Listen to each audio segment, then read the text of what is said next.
Laos has come out with a new citizenship by investment program. The country has a one-party type government similar to China. It's not a free government. Only a few people within the government elect one another. So, similar to what China's got with the Communist Party they've got there. You don't have a two-party or a three-party system. So if you go there, this is what you're going to have to expect if you ever move there. Of course, you don't have to move there to get the passport.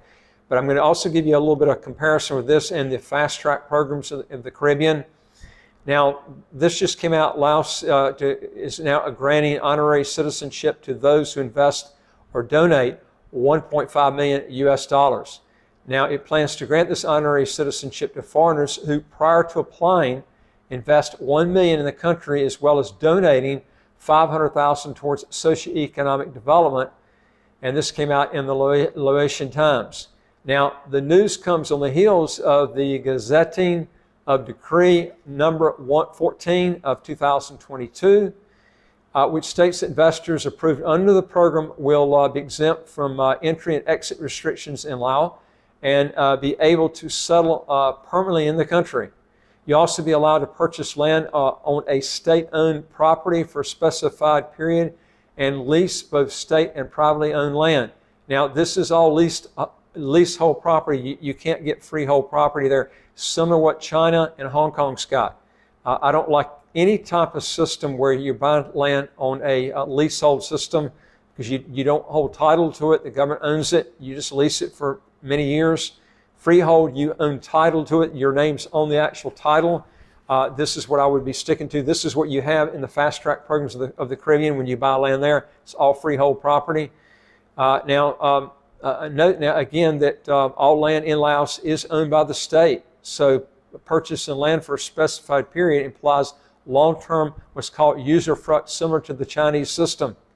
Now, investors must submit their applications to the Ministry of Foreign Affairs or at the Laotian consulate or embassy in their home country, which in turn forwards the applications to the Ministry of Justice for processing.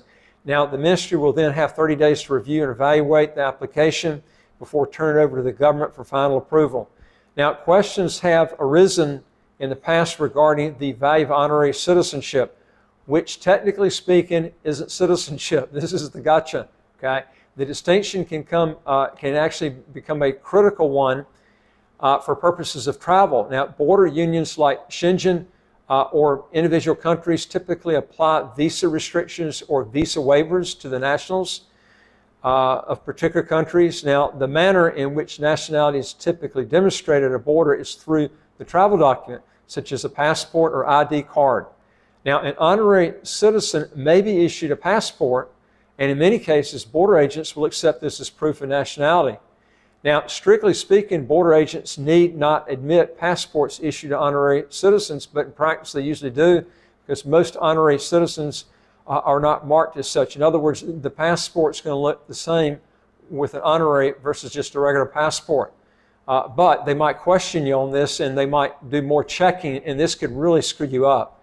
In any case, it's unlikely that those who apply for honorary citizenship in Laos under the new policy are doing it for visa-free travel because Laotian passport holders have visa-free access to only 51 countries and territories, much fewer than the 80 destinations open. So, for example, for Chinese nationals who are thought to be the main target demographic for this new program.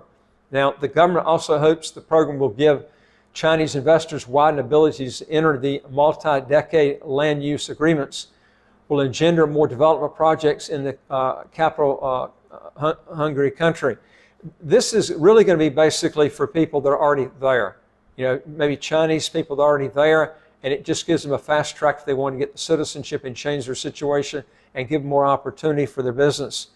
Now, in its decree, the government indicated the program has been introduced partly to recognize the outstanding contribution that foreigners have made to socioeconomic development in Laos, indicating the policies aimed primarily at those already engaged in investment activities in the country, considering the wide range of citizenship by investment program available at 1/10 the cost in countries that offer higher quality nationalities.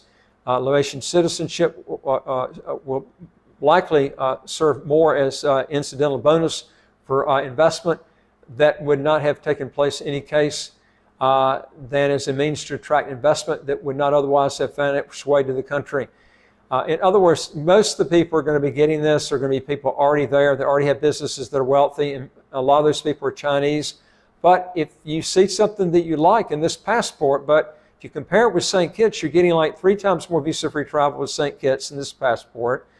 All the land you buy in St. Kitts is all freehold property.